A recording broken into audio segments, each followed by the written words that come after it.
Hello and welcome to episode 22 of the Rapid Ascent podcast. My name's Jeremy Baker, and today, after a long summer break, we're back with a rip-snorting interview with Brent Rees. Now, Brent is probably one of the most underrated cyclists on the Australian scene right now. He had a breakthrough performance in 2023 when he outsprinted Tasman Nankervis and Brendan Trecky Johnston to win the National Marathon Mountain Biking Championships. He's won the Oceania Marathon Championships twice in a row, 2024 and 2025. He won the Sea Otter Australia 90 kilometre inaugural event last year in October, I believe it was.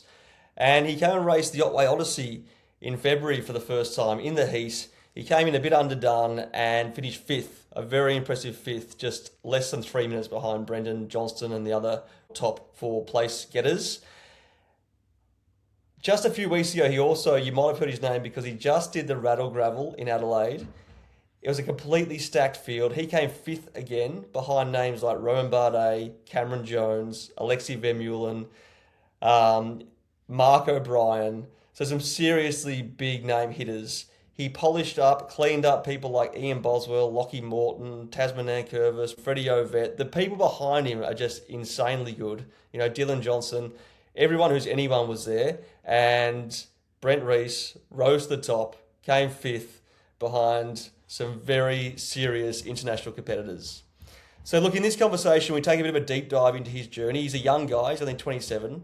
So we talk about his progression from not even riding bikes back in like 2016 to jumping into national level mountain bike races in 2017, racing his heart out for the next several years and making that rise to the top that is so elusive to so many, especially us age groupers or masters. It's like a secret sauce. We just don't understand how they do it, how much is natural, how much is hard work, how much is technique. He explains it all, nuts and bolts detail. It's quite a lengthy conversation. So look, if you want to get to some practical nutrition, training, racing advice for the Odyssey, I suggest you skip forward about an hour and we get into that stuff. But if you want to hear the background of what it takes to go from a junior doing a carpentry apprenticeship to being one of the world's or Australia's best cyclists and mixing up with the world's best, listen to the whole thing. It's a great chat. He doesn't hold anything back. He tells it as it is, and it's a really good conversation. Now, before we get into that, a quick note on the Otway Odyssey. You might have seen there's some bushfires burning in forest and the surrounding Otways right now.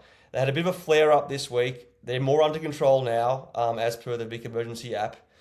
We just want to make a note that there is an update on the website, the Otway Odyssey homepage. There's a little update about the bushfires. We still plan to go ahead. We're still optimistic that it'll be under control and safe to race come the end of Feb when the race is due to be held. But we will liaise with all the relevant authorities once they've got this emergency situation under control and make a proper plan. But just please rest assured, if it's not going to go ahead in forest, it likely will. It likely will be the same date. We're optimistic that will be the case, so keep training.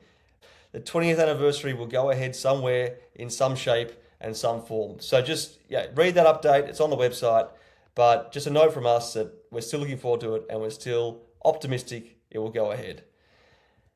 All right, I think that's all for now. Let's get into this conversation with Brent Rees. He's entered in the Odyssey 20th edition. He's ready to go, and he'll be there come rain, hail, flood, or fire, or shine, or whatever we get. So please enjoy this conversation. I had a great chat. I hope you enjoyed it as much as I did.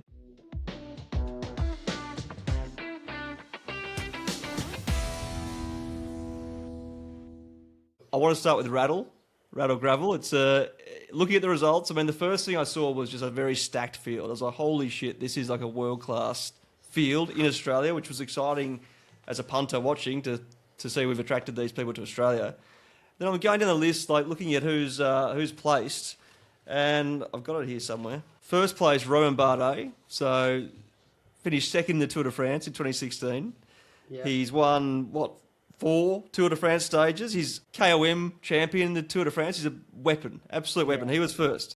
Second, Cam Jones, dominating the whole Lifetime Grand Prix last year. Won Unbound Gravel, arguably the most big name on the Lifetime Grand Prix circuit last year. Third, we had Alexei Vermeulen, again, always at the pointy end of the Lifetime Grand Prix.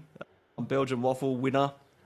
Fourth, we had Mark O'Brien. So we saw him. He was right up there on the National Road Championships this year. He's always up the pointy end. And then fifth was Brent Rees. Brent Rees ahead of Ian Boswell, some other massive names, and a fair bit further down the list we had all the regular sort of, Camo Ivory, Tasman, and Nan Curvis, the guys that you're probably used to racing. So I'd love to hear, Brent, about that day. Can you take me through the race and tell me what happened? Yeah, definitely. I guess like you said to start with, like it was awesome just to see such a deep field in Australia. I think it's often hard for Australians to go overseas and to perform well in like such different environments and with such little support comparatively. And I guess when I first saw how stacked the start list was, I kind of wish that I'd targeted the event more kind of in November, December when I was, just busy with life as we all get. And I guess then going into it, I just thought, well, this is perfect. Like, for myself, the deeper the field is kind of like suits me more. I don't quite have like as big as an engine as, I guess, Trekkie or like Tasman if he's training really well. Like, they're really like bigger guys that are very strong and can hold the power, where I like a tactical race kind of where you can choose when you can attack and who you want to work with rather than just it being like an all-out time trial or chop off. In saying that, I've probably spent a lot of time the last year improving like those weaknesses of mine, which I guess was valuable on Friday at Radl. That was probably just the the behind the scenes stuff of it. And then on race day itself, they changed the course this year, and I was lucky enough to pre-ride most of it in December. I had a mate's wedding at McLaren Vale, so I took the bike down there and did a little recce of the new course. Pretty much was like 12k winding through the vineyards with like a heap of like 90-degree corners to get to the base of a 10-minute climb. And I knew with a bit of my road experience that it'd be pretty like quick from the gun, basically. Like a few of the less confident or less well-known riders would try and like get off the front before the climb. And ultimately that was what my game plan was, to sneak into like a little move before the climb, because I knew I wouldn't be able to climb with Romain Bardet if he went full gas on that first climb. Interesting. So it was just a little lead into this climb, was it? Just through the vineyards. How far was that for? From the base, from the very start, from the neutral, it was 16 and a half minutes, so 10k. Yep. And I normalised 301 watts for that 16 minutes, which... Yeah, solid. What are you weighing these days? I'm roughly 66, I think. I haven't weighed Right. myself for a little bit, but I'll be, about 66-ish. Yep. Yep. No, that's pretty solid then. And how did you approach that base of the climb? In what position were you when you got there? I think I was probably like about eighth wheel Yep. or so, ninth wheel. But in a group? In the main group, yeah. So I kind of got off the front maybe 10 minutes in and then got ridden back. And then after like a few guys had attacked and got ridden back, so I pretty much then just took a back seat and just tried to save as much energy as I could. But then also positioning myself well for the climb so that I had a bit of room to like float back through the field just to sandbag the climb a little. What happened on the climb? Did Bardet punch it? I actually don't know who was at the front. It might have been Boswell or Bardet. One of the Rafa guys just went ballistic from the bottom. I remember like looking down. It was a real steep ramp at the start, like a 2-minute bitumen ramp. And I remember looking down doing like 500, 530 after like a minute. And I was like, far out. This is like, do these boys know that we have to climb for another 8 minutes? And at that point I kind of just... I knew that I just had to buckle in and hold the wheel because it was going to be a long day if I didn't hold the front group over the top, basically. That's interesting. So in that moment, I mean, I'm imagining you haven't done 500 watts for 10 minutes before. So you're well above your... I mean, correct me if I'm wrong. But Yeah. you're probably well above your 10-minute power, and you're not going, I should sit up and conserve. You're going, I've got to stick to the wheel. That they're either going to blow me up or they're going to slow down. Is that your mindset? Yeah, I knew that they couldn't hold, like, for me, 520 watts for, like, Tasman and, like, Cam Jones, Mark O'Brien. These guys are, like, all over 70 kilos. I imagine Marco's probably over 70. That's, like, well into the 600s for them. So I knew that they couldn't hold that. And also the climb, like, peaked, then it flattened a little bit, and then it kind of, like, stepped up. And I knew Yeah. once we got through that steep part, they would back it off. In saying that, like a 3 to 5 minute climb is like my go-to, like kind of honey hole where I'm really good. So it kind of suited me so long as there was a slight reprieve before we like kicked on again. And it was lucky that there was a bit of a cross headwind up the climb. So then once it plateaued, they kind of put it in the gutter and tried to keep pushing on with it. But I like would have had a decent sit. Makes sense. You've got a bit of confidence there, obviously, in your ability relative to those guys. You know that you can hold your own up a hill, essentially. So you just hung in there. Yeah, pretty well. I kind of just, not Roman, but I guess the others, like I knew I could do, yeah, I knew that they wouldn't be head and shoulders above me for a 10-minute climb. Yeah, right. So have you raced those American guys as well before? I did. I must have raced, yeah, Alexi and Ian at Sea Otter when I did Yeah. the Sea Otter this year. But Hmm. also, yeah, like obviously, I guess going into races, like I don't really think like, oh, this person's on paper is better than me. Like he's got better results or might have a better 10-minute power. I kind of just nowadays with racing, you either hold the wheel and you're there in the fight, or you don't, and then you're not part of the bike race, in my opinion. Yeah, right. So there's no catching up. So if you got dropped on that hill, you don't think you're going to bridge the gap, form a chase group, and get back on, sort of do or die. Yeah, more or less. Yeah. Which then, yeah, fast forwarding, like I got to just from the very top of the climb and I started to get gapped a little bit. And then by this stage, like Alexia dropped off and then Sam Shaw had also dropped off. And like Dylan Johnson, those kind of guys were already behind. Plus like a heap of the Aussie hitters, like Cam Ivory and Joel Green, all those guys. And I kind of looked back and realised that I was the last one and was like, I've just got to do an all-out 20-second max effort to get back onto Cam Jones. Like Bardet and Ian Boswell, I think slipped off the front with Marco. So Okay. then it was kind of like a small gap to Cam, Tasman, Jeremy from New Zealand, I think it's last. Hmm. And so I just regained those guys as we went across this road, and then I thought that was the climb done.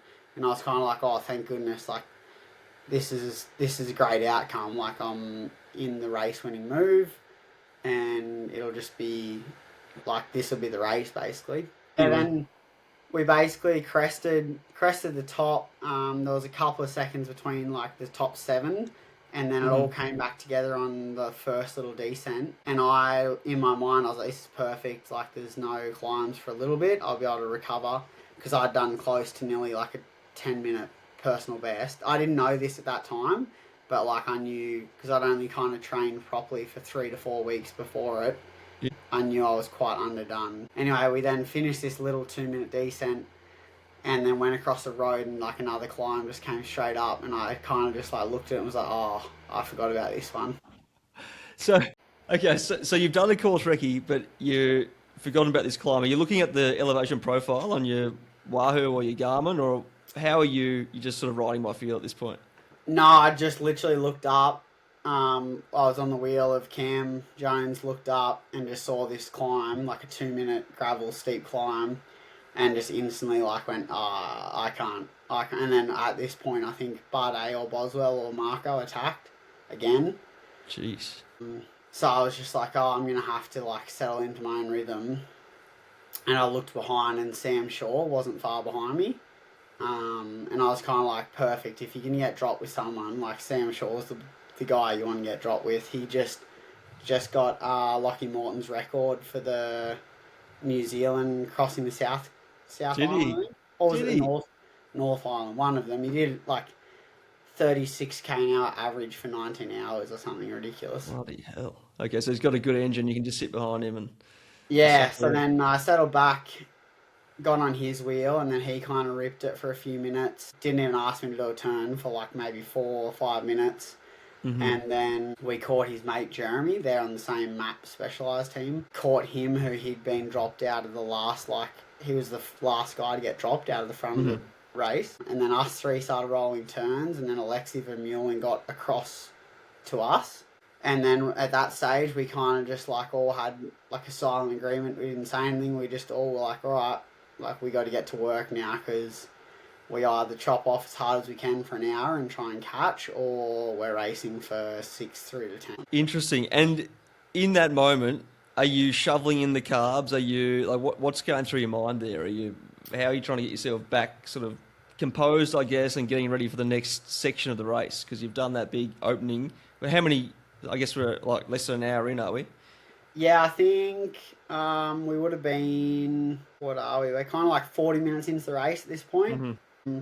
And at this point, I actually like swapped my map across to have a look at my data just to see like what it was like. And I think I'd normalised 350 for 45 minutes, which is pretty much what you do in like an all-out XCO race. So does it go through your mind, oh shit, I might have gone a bit deep here, or is it just awesome? I'm having a blinder, carry on. Yeah, well, the legs, I was feeling it at this stage, but I was kind of like, it was good because it was just a warranted fatigue. I was like, cool, everyone else is also on their limit. It's a lot easier to be riding with these 3 guys, getting draft, rolling a turn every couple of minutes, than it would be if I was to sit back into like a comfortable rhythm. Yeah, Sam was probably doing 70% of the work. He was doing like real long turns, and then Alexi, Jeremy, and myself would just roll through and do like a minute or so. Yeah. But I was actually able to come back under my red pretty quick, within like 20 minutes maybe. And then I think just my knowledge of the course, because they use like the same bit across the top of the mountains as or like of the plateaus we've used for the last 2 years. And just that knowing where you are, I find in a bike race, like it really can help mentally, because you're like, oh yeah, I've just got to hurt for a couple of minutes on this climb, then I'll get a descent or whatever. And we were also getting mentally. Yeah, exactly. And we're getting time checks from the motorbike, from the SRAM neutral, Rob Eva, and we were cutting into it, into their time. And I think, yeah, everyone was just having a good time. Vibes were high in the chase bunch, and it was kind of just like a solid, turned into almost what felt like a solid just training day, mates chopping off as hard as they could. I guess if the time gaps go in the right direction, it's a bit more motivating than if it's the other way around or you're not making ground. It'll feel pretty good, I imagine. Yeah, exactly. Yeah, nice. So then, yeah, I kind of took the lead into like a few of the descents and technical corners, because I obviously knew the course the best out of our little group, and we were trying to maximise our advantages. And then I ripped this one descent. It was like the first technical descent where there was a couple of rocks and stuff, and unfortunately Sam Shaw punched down that descent. But when we got to the bottom, Cam Jones was also pulled up fixing punches. So, and then we could see dust ahead and could see the other guys were only 20, 30 seconds. So it got out to like a minute and a half, I think, and we'd like pretty much, yeah, like nearly got it back. And then we went up this really steep bitumen climb where you could see them like just ahead of us basically. And although it was like deceiving because they were still 30 seconds, it just gave you that motivation, like, oh, we're actually back in this race. Yeah, it's cool. So I think and then when Sam was gone, I just kind of went, well, that's our strongest guy gone. Like, someone's going to have to step up and do, like, keep the train moving pretty much. So I just went on the front. The workhorse is gone. Yeah, I just went on the front and did like a turn as hard as I could for the full bitumen climb, just to keep the pace as high as we could. And then, yeah, there was a bit of descending after that, which Jeremy and I kind of dropped Alexi on, but then we'd wait for him like on the flat plateaus, because I knew that an extra set of hands would be better than just the two of us trying to reel back the time. And at this stage, I think the front group had sat up a bit, like they were still rolling, but they weren't racing full gas. Like they were just kind of playing the game, I think, to see who had good legs and whatnot. Yeah. Yeah, so then we caught them maybe 60k in. And I remember as we like kind of rode onto the back of them, I like kind of tried to tee up Alexi and Jeremy. I was like, are we going to attack them? Like straight up. Like, we're moving faster than them. Like, let's just whack them. Alexi, I don't know whether he must have actually been pretty buckled, but he just goes, mate, I can't attack. He's like, you're welcome to do it if you can, but I'm done. And then I was just like, probably not the smartest. I sat on for like a little bit, and then we were like all kind of just rolling through. And then I just got left like first or second wheel, and it was kind of clear that it wasn't just going to be like a cooperative roll. So then I kind of just started to attack to keep the pace high. So this is about halfway through? Yeah. So then I just kind of sent That's like, bold. I mean, you're attacking a Tour de France runner-up. yeah, well, I think I just kind of thought that the more aggressively it was raced, like the more it would suit me, or I'd rather race on the front foot than be on the back foot trying to follow moves and I like get love it. caught out. Yeah. So yeah, then Marco punched it as well. So then in the back of my mind, I was also like, well, the Oceania title's looking pretty good here. Like Cam Jones and Marco are both out, like out. Mm. And then like at this stage, we turned onto like a long road section, and you could see both of them coming back. And then Boswell like started to attack. So then I kind of just started, counter attacking him, or like I rode across to him and then tried to like roll with him, and we had a bit of a gap on the other guys. So who else is there? There's Bardet and who else? There was Bardet, Boswell, Tasman, Jeremy, and myself. So there must have only Mm. been, 5 of us at that stage, because then Marco was trying to ride back as well as Cam. And Cam got back to us like what felt like it was pretty quick, I guess, because he was dropped, or he had a puncher before we even caught the front of the race. So even when we were still trying to catch the front of the race, we would have been 30 minutes after we passed Cam. So he had to do all that solo. So he is a weapon. He's a bloody strong rider. Yeah, very strong. So yeah, then I knew there was this little single track section before the feed zone, and Marco was like maybe 15, 20 seconds off the back of the group still. So I kind of just ripped it into the single track section because I wanted to lead it. It was like the only bit of trail that was an advantage to me on the whole 130 kilometres of track. So I attacked into it, and it had like a sandy section too, and then like a technical exit, like over this kind of contour bank into the feed zone. So I attacked there. Much to my surprise, Bardet was like the first one to get onto my wheel. Yeah. So I'd obviously created like a small gap and put some pressure on into the feed. So then I kind of grabbed my bottles, and then like everyone kind of regrouped. And then we're on a road section, and we kind of then just tried to get everyone motivated to like keep rolling to make it harder for Marco to get back. And then it was like this real open crosswind section. Bardet attacked, and everyone just looked at each other, and the group kind of like fanned out across the road, and I just instinct kind of hit in. I didn't really think about it, and I was like, oh, I've got to go across to that.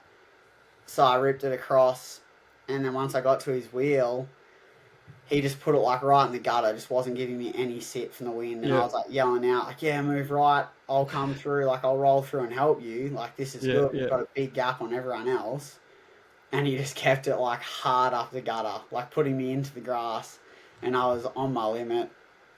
We get over the top of the crest, and he like flicks me through. And I was like, nah, I'm done, mate. Like I can't help you. You've just left me in the wind for 2 minutes, like my max effort. And we have like a bit of a disagreement down this hill, and I like tell him I'm not helping you after you just done that to me. And he like thinks it's a bit of a joke. He's like, oh no, this is fun, like we're just racing bikes. Anyway, then Boswell was coming across to us, and then Marco was behind him, so we probably had like 15 seconds on the other guys. And as soon as Boswell got to us, then Bardet attacked again, and I just didn't even try and follow it. And then I was like to Boswell, let's wait for Marco. And then the 3 of us just rolled turns. And Marco was so strong, like he was doing a lot of the work, and we were kind of just trying to ride through when we could. And this is on like a 30k road section or 20k back towards the final like 10k roll is into the descent home. And at this stage I was like, this is perfect, like I'm probably the weakest like sustained climber here, but if I can be ahead of the bike race when we get to that last climb, then I can just try and salvage whatever I can, and it's like a good result regardless kind of thing. Yeah. And then somehow Cam Jones and Alexi welded, like go across to us, close that 15-20 second gap. What goes through your head when they arrive? Is it demoralising? Not really, because at the same time I was like, well, they've worked as hard as us, if not harder, because I had to close the gap that we created. And obviously Cam's already done the TT to get back after the puncher. And then I knew that Alexi like wasn't wasn't feeling amazing early on, which is a credit to him. Obviously, all his years of racing, like the fact that he was able to like hold on to Marco and Cam Jones on that last climb, just shows like that depth of training and racing in his legs. Absolutely. So then, yeah, a few attacks went like in that last kind of climb. I think it was like 20 minutes or so of rolling, like undulations. Yeah, solid. And yeah, I think Boswell attacked first and then kind of just set it up perfectly for Bardet to just go over the top of him, and then Bardet went solo. And then Cam, Marco and Alexi and myself were left, and then I got dagged like pretty much just before it plateaued and turned. Yeah. And I was just done. Like I started to have little niggles of cramps in my adductors, and then I just had to wait for Boswell because I was in no man's land pretty much. Yeah, interesting. And then waited for Boswell, and then we could see them. They were like 15 seconds ahead, 20 seconds ahead. Yeah. I knew that if I could keep it within 10 seconds at the crest, that Cam Jones had dropped the other two on the descent, and that I'd be able to close the gap and then get on, and then I was pretty confident in a sprint. But yeah, as it was, Cam then started attacking them before the climb to get away solo. So then he kind of dragged them away from us at the top of the descent. So then, crested the last climb with Boswell, and then he said to me after, he's like, mate, I've got kids and I've raced enough, like I don't risk it anymore. So I pretty much risked everything and went all in on the descent and dropped him. And then I was just on my own for a time trial for the last 10k back into the winery. Unreal. And you crossed the line in fifth, and was it celebration time, or were you satisfied with the result? Yeah, I was satisfied, but I also was a bit disappointed. Like I could see Marco and Alexi, and I could tell Alexi was just sitting on Marco for the last 10k. And at one point, like I got pretty close. I got to like within 10 seconds maybe. Jeez. But I just was at my limit. Like it was, the 3-week training block I did wasn't quite enough to be going that hard 3.5 hours in.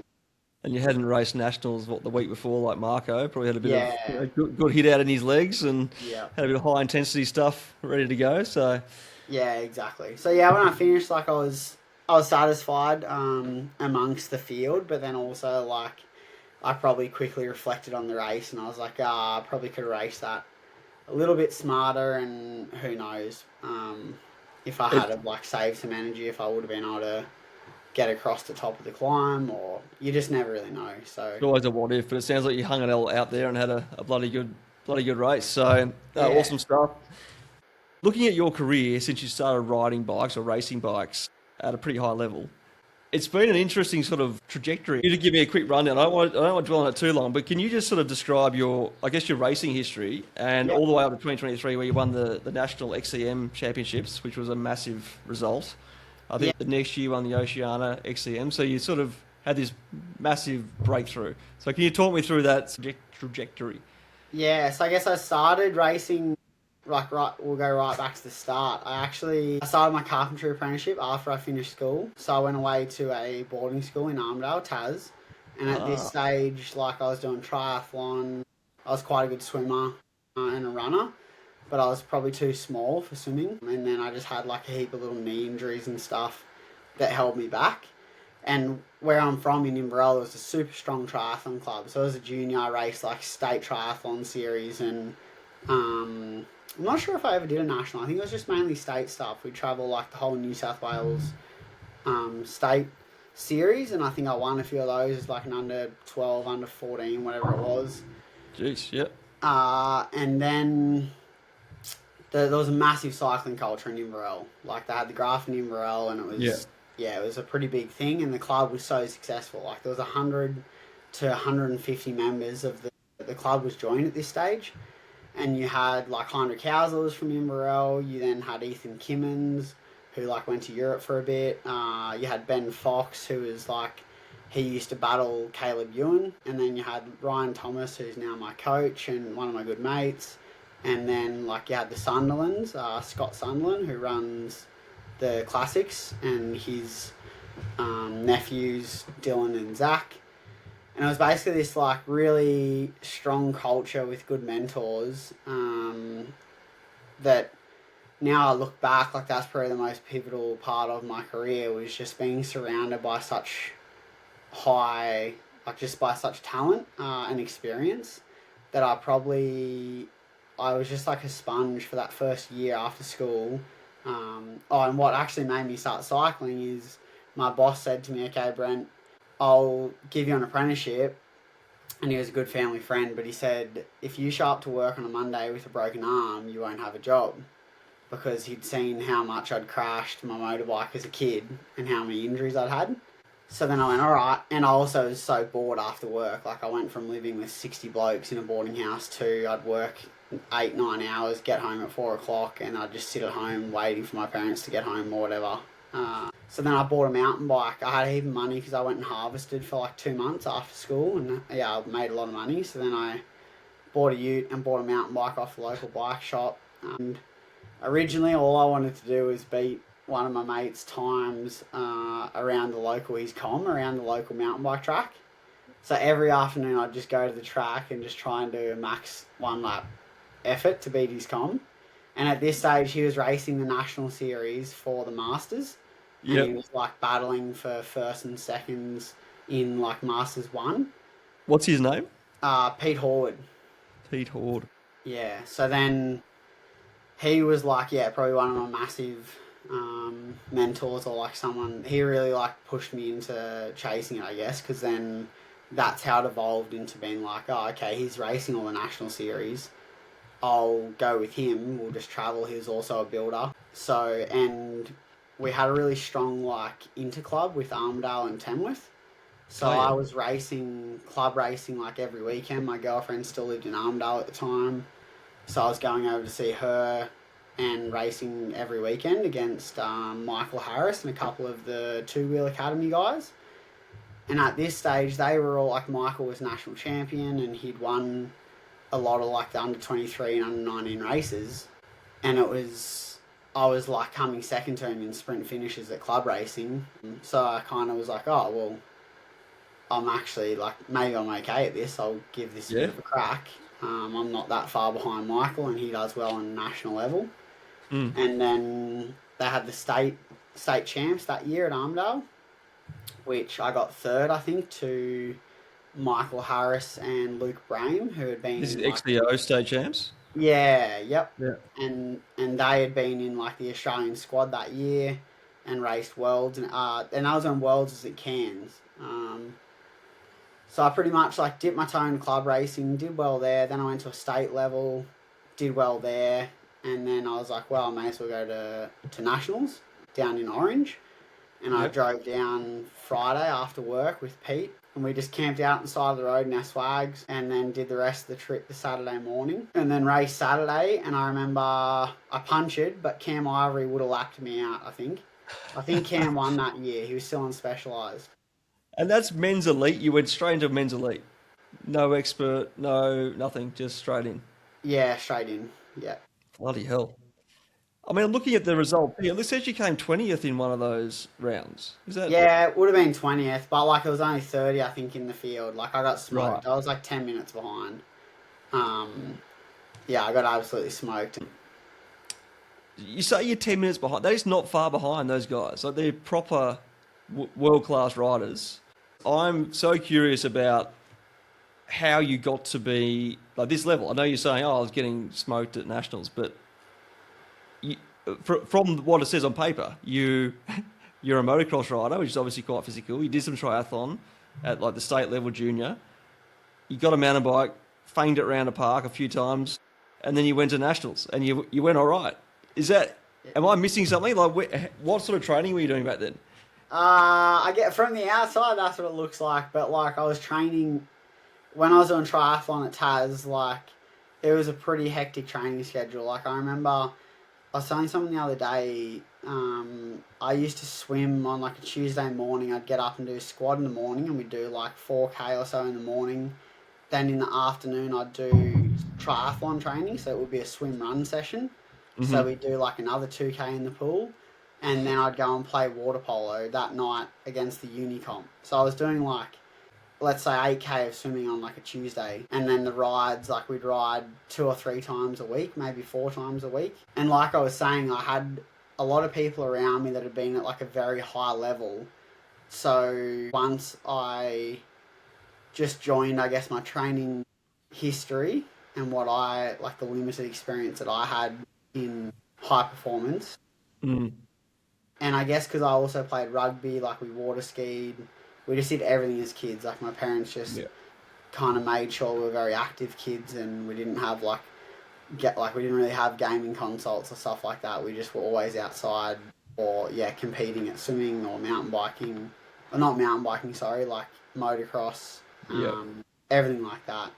And I did also race like some 6-hour teams as a junior. Oh, did you? With like we do like 3 hours each or like a lap each for over 6 hours. Yeah. So it wasn't like I had raced club mountain bike races, but I'd never, I guess, done it like at a state or national level, and never done like specific XCO races. Yeah, interesting. And Inverell, I would have thought was more of a roadie community, but there's obviously a mountain bike cohort It there was, as well. but then Peter Horde and Michael Hoynes and a couple of other guys that were part of the part of the triathlon and cycling club, they also had like a pretty high mountain bike thing. They used to have like a bunch ride every Wednesday where they would have like 15 to 20 people show up like on a good day, and they would just ride 10K out of town to these like illegal trail networks in Gunny Wiggle. And well, they weren't illegal, they just weren't sanctioned. Yeah, got a few of them around here. Yeah, and then they would do like an hour and a half, just full gas. Like everything was always like a race, basically. And then ride home. So joining like all that together in that first year in 2017, like it'd be interesting to go back and look through. I'm not sure if I'd have the data because I used to be on Today's Plan then or Strava, but I pretty much raced like every opportunity I had. On a weekend, I was racing like a club level race. Like I'd drive to Armidale or to Tamworth, or like 2-3 hours. Even then, once 2018 hit, I was going to Brisbane a lot or the Gold Coast a lot, and I had like some guidance and coaching from good people, and that I think really steepened my progression. Like, Yeah, I mean, look at the results here. You obviously caught the bug somewhere there, because then you raced like flat out all 2018, and then you went overseas and did a UCI World Cup. Yes, yeah. How was that experience? I then because I did the whole national series that year, the 2017-18 season, I then got selected to go to Worlds that year. Right. So then I went to Worlds in Switzerland. Oh, that's Worlds, right? I did a World Cup before it though, so I went over earlier and did a World Cup in France. Mm-hmm. Actually, Under 20. Yes, yeah, under 23.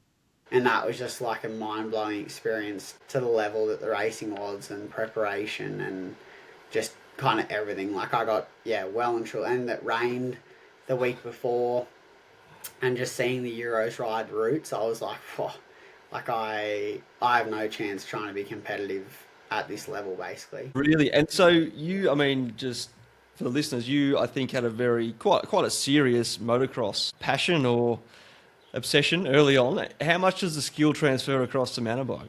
Yeah, it was like probably semi-serious. Like we weren't racing national series stuff. We just raced the local club, inter-club and state series stuff. However, like my dad's a very analytical person, so we do like heaps of coaching clinics, and it was like a very, we didn't really, it wasn't like we were just your average weekend warrior. Like it was pretty focused a lot on the fundamentals and stuff like that, and that definitely helped my transition to mountain biking. And I guess the fear, but like the fear side of it wasn't really existent, which I think that's what holds a lot of people back. Like they're concerned obviously for their safety and of the what ifs, where I probably had the bike skills, and because as a kid I just spent hours on my mountain bike doing wheelies and just play riding at jump parks and stuff like that. So I had all the fundamental skills, and then it was just applying them to racing XCO, which that actually took me a few years to learn how to do that properly, because I used to race the descents as hard as I could, thinking that that was my skill, that was my advantage. I needed to make up time there, but I was just fatiguing myself more and more, and I wasn't like recovering on the descents. Then we get to a climb, and I'd get dropped, because obviously all the guys I was racing were recovering on the 2-minute descent, where I was ripping at catching them again. And then we get to a climb, and I'd be at my max heart rate still. So yeah, I was really lucky. What were the, I guess, the older, more established riders on the national scene in mountain biking? What did they think of this little kid, teenager who was up there suddenly out of nowhere, sort of racing them? I'm not sure. It'd be interesting to actually ask. I could probably ask Cam Ivory if he remembers anything of me back then. I think I was probably overshadowed a bit, because that was when Cam Wright, Sam Fox, and Matt Dinham were all in the under 19 category. Right. And they were like riding through half of the elite field and starting 2 minutes behind us. So like, or even more, like they were nearly riding to the podium. And there were also back then there were a lot of guys racing. Like there were 6 to 10 good elite guys, plus like 6 to 10 under 23 guys. And we all raced together. So yeah, to be honest, I don't think they probably would have noticed much. And like it was hard to, I guess, get involved or to get into the clique, because I'd started late. They'd all been racing each other for 6 to 10 years as juniors, going on overseas trips, everything like that. Yep. So I think my result at Pemberton probably legitimised me a little bit when I got 4th both days. When was that? That was in 2018, in like March or February. Okay. Yep. Just after the Nerang rounds. Gotcha. Yep. January 2018. Yep. There was also a bit of a question mark over it in my mind, because the whole field didn't go. Like, I don't think Cam went. I don't think, like, I can't remember who else was racing. Like, the Ward brothers were racing then. They didn't go. A lot of people didn't go because it was so far to Perth. Oh, it doesn't matter, does it? It's still a 4th. Yeah. So then Canberra was after that, and that was a stacked field. And I think I was, like, relatively competitive there. I think, like, 11th or something, maybe top 10. And that weekend, like, yeah, obviously then I'd been to like 4 races, and like you start to, I guess, meet people and get a little bit more noticed. And they're probably just thinking, this guy won't go away. He's up in the top 10 every race, and he's at bloody every race you go to, because you did a lot of racing that year. Yeah, yeah. And also, I think 2018, I was after Nationals. It was after Worlds. So then I got selected to go to Worlds, and I think that was like the real stepping stone to then meeting, and like that was where I become really good mates with Reese Tucknott, who's now like one of my best mates. And like, yeah, that kind of probably legitimised everything to myself and probably everyone else that I was racing. Yeah. And I reckon there's something about that. Once your social circle becomes your sport, it goes to another level, especially if you're mixing it with the world's best or Australia's best. You've got no choice but to keep leveling up. I don't want to get too bogged down, because there's so much racing in the next few years after that. But you go to Worlds, then Reese Tucknott, you did Cape to Cape with him a few times, I believe. Yeah. Probably after Worlds, that next 6 months was like the real turning point in my career, because I then got a proper coach, because before that I'd just been coaching myself and like had a bit of guidance. I was just doing bunch rides on the road bike, trying to get strong, racing local road stuff, using Dylan Sunderland and Ryan as like mentors, and they were helping me. And then I was just kind of sending it on the mountain bike with a bit of structure, but not really knowing. And then after Worlds, I got a coach, Don Adal. And then I think the next 4 months, I then raced every state title I could. Like I went to Canberra, New South Wales, and Queensland, and I won all of them. Jeez. And then it was like December, because they raced the state titles in the back end of the year. And then it was in December, and I was just out training on the road bike with Dylan Sunderland, who at the time was like on Bridge Lane, and it was the top domestic team, and he was racing. He just got back from Europe. And he just said to me, he's like, he was training for road nuts, and he's like, why don't you do road nuts? And I was like, gotcha. Don't know, like probably not, never thought of it really. He's like, well, it'd really suit you, like it's a 7-minute climb into like some undulating technical corners through the uni, back into the climb. You should just do it. And then the national champs that next year was in Bright. So I spoke to mum and dad. XCO national champs. Yeah, so I spoke to mum and dad, and we were like, right, well, let's go to Bright for a training camp and a holiday over January. And I was like, well, we'll drive down and I'll race road nats as like Mhm. just a prep, and that we're down there, may as well go race it before Bright. And I did pretty well. I got like 10th in the crit, and then I think in like the lead, there was like 15 guys left in the peloton, and I was still there on the second last lap. And then I snapped my derailleur hanger on the climb. A stick like got lodged Oh, from someone jeez. else's bike onto mine. And I think at this point, that's when I was like, oh, okay, like I'm going okay comparatively to racing like these guys that were all on the cusp of going pro. So, Um, sorry, that was when you said the crit. That was the road crit in Bright. yeah, at On your Ballarat. training camp weekend, you went and did the national crit in Bright, did you? And not in Bright, in Ballarat. So Oh, on the in way, Ballarat. Sorry, yeah, I was going to say, yeah, I didn't think the road nats were there. Ballarat. on the way to Bright, we went through Ballarat and I Sorry, raced I missed through. that. Yep, yep. Yeah, I did the crit and then the under 23 road race. Gotcha. And then we went to Bright, and that was where I had my accident. And that was what I wanted to pull you up on earlier. I didn't crash at the Nationals. I crashed whilst training for the National Champs. Ah, Yeah. So I then see. I've done quite well at Ballarat at Buninyong for like my first big road race. Really, I'd never raced NRS or anything. And then I went to Bright, and on the first or second day of my training camp, I was riding the downhill track on my XCO bike and got a little bit carried away and was doing all the big jumps. And I said, hey mum, like video this. We'd been out riding for like 3 or 4 hours. And Dad goes, I don't think you should do this. Like, let's just go home, get some water. We've had a big day. And I was Yeah. going to meet a friend who was from Bright that was going to show me the actual XCO track because I hadn't seen it Yeah. yet. Jeez. Anyway, give Mum the phone. I go back up, go to do the big doubles down the bottom of Shred Kelly's. And I Mhm. just trying to show off for the camera. Go too big on the first one, do a bit of a whip. And then just go like real long nosedive, face first, into the next up ramp. Get helicoptered to Melbourne. Don't remember Yeah, I flying. mean, I've seen the photos on your Instagram. You're pretty messed up. Your whole face is blood. I think you're in like a wheelchair straight jacket sort of thing with broken Yeah, everything. yeah. So you So got four, airlifted to Melbourne, did you?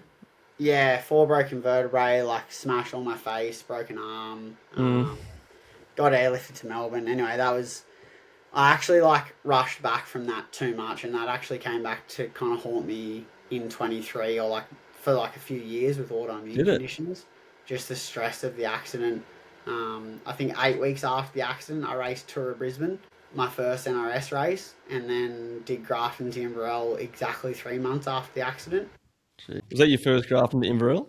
It was, yeah, and it was ironic because I never wanted to do a Grafton. Like, I just consider myself a mountain biker, and back then it was like you're either good at short races or you're good at long races. Like, you couldn't do both. That was Mm. the ideology. But Dad was like pretty shaken up by my crash, and I said to him, I said, oh, I reckon I can race Grafton in 3 months. And he's like, don't be ridiculous. You can't even tie your shoelaces up. So that was kind of like an idea in my head that just got me through that first like 2 weeks to a month of like real grim times, basically.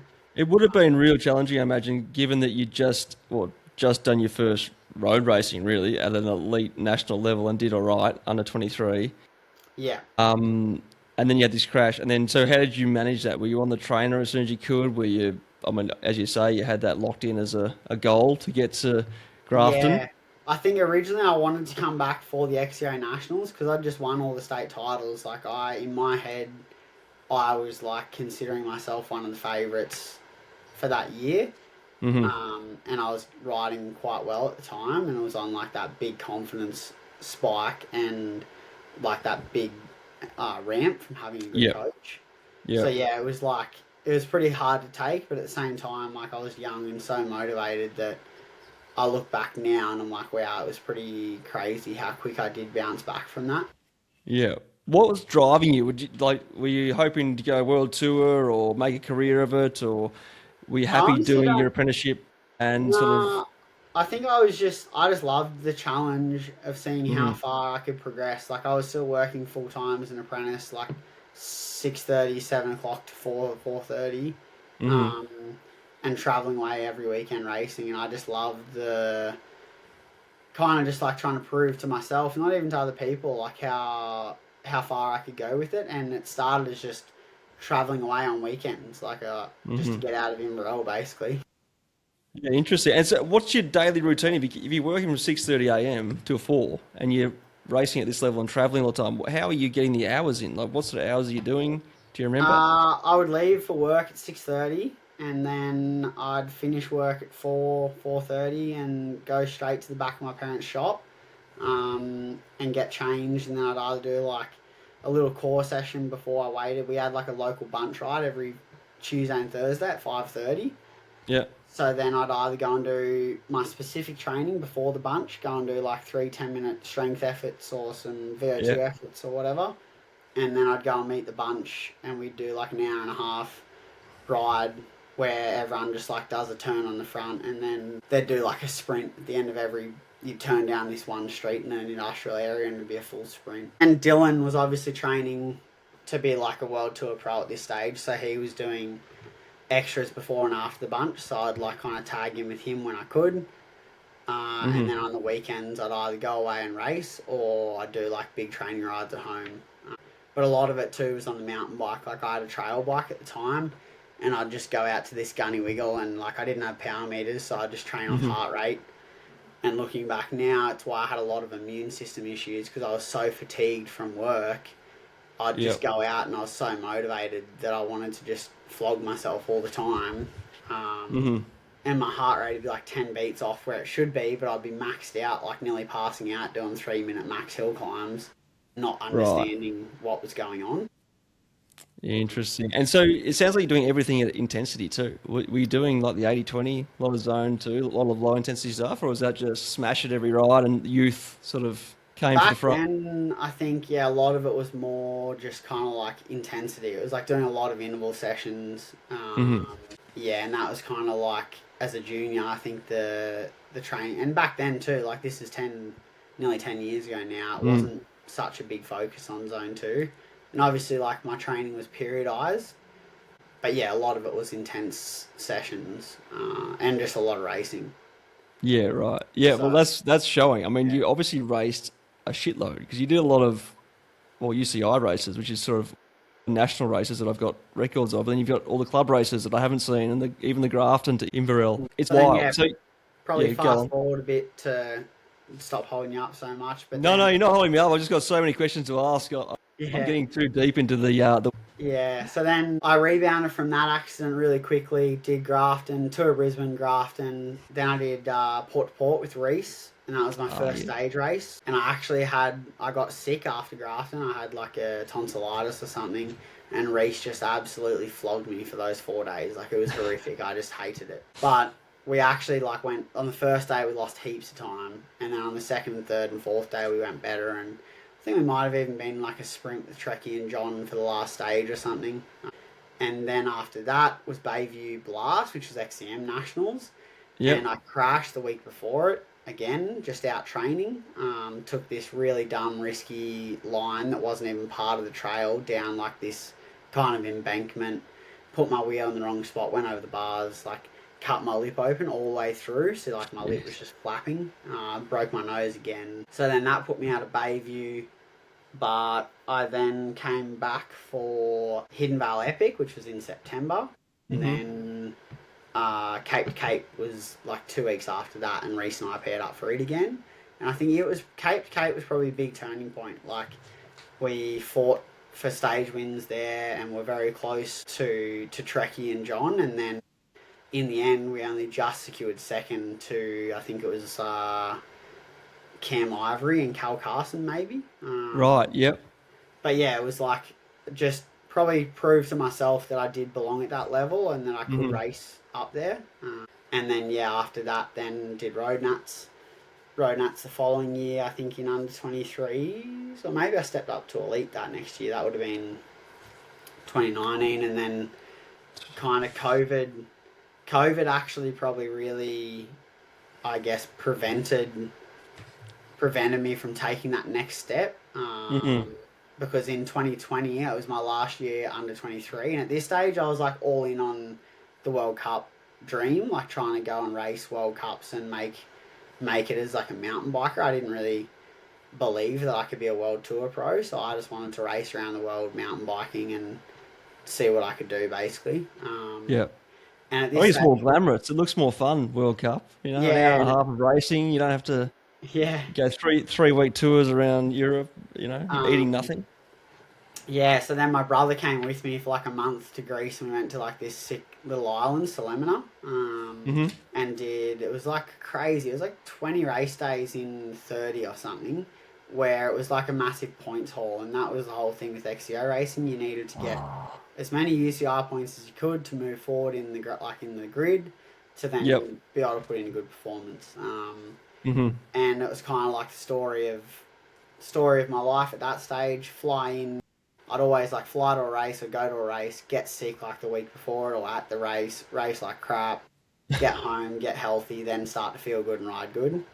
And yeah, same thing happened. Did like one XCO race or two XCO races. Then I got sick on the first day of the stage race. Ended Hmm. up on antibiotics. Took those for a week and slept like 14 hours a day. And then raced the second stage race and a couple of the XCO races. Yeah. And then COVID hit. Like as I flew home, COVID was hitting, and then I went down to Bright for the nationals, and that was when COVID hit. Literally that weekend at Bright, and once again, like I got sick from all the travel because I got back from Greece on like a Sunday night, and then I drove 6 hours home to Imbrel, and then went straight to work, and Bloody then hell. worked for 3 days, and then drove to Bright with my parents, and then thought I was going to turn up and race the best guys in Australia, and obviously I just went backwards. And then after that, I kind of went home, and then COVID hit, locked everything down, and that was like, it was actually a pretty massive blessing because I was stuck in Inverell working. I couldn't go away on weekends like I'd been doing for the 3 years of my apprenticeship before then. And Hmm. I just realised, like, wow, I'm burning the candle at both ends. Something has to give or change. So Uh, what's your work situation at this point after your apprenticeship? I was still in my apprenticeship. I was in my final Oh, year of my apprenticeship, my fourth year. So I'd finished TAFE, but I was still on right. site. And I was super lucky. My boss was a cyclist, so he was very lenient with allowing me to take leave. But I'd have to like try and work overtime or just take unpaid leave. I was doing my last year of my apprenticeship. COVID hit. I was stuck in Inverell, and I basically just realised like, right, this isn't where I want to be. I want to move to the Gold Coast or Brisbane. I want to live life a bit, and like by this stage, work wasn't my priority. Like I wanted to Hmm. race my bike. I wanted to work as little as possible to fund my racing. But I like went from wanting to save and buy a house. Originally I wanted to buy a house before I finished my apprenticeship. Oh, And then I went, nah, alright, I'm just going to live my life while I'm young. I can buy a house when I'm slow.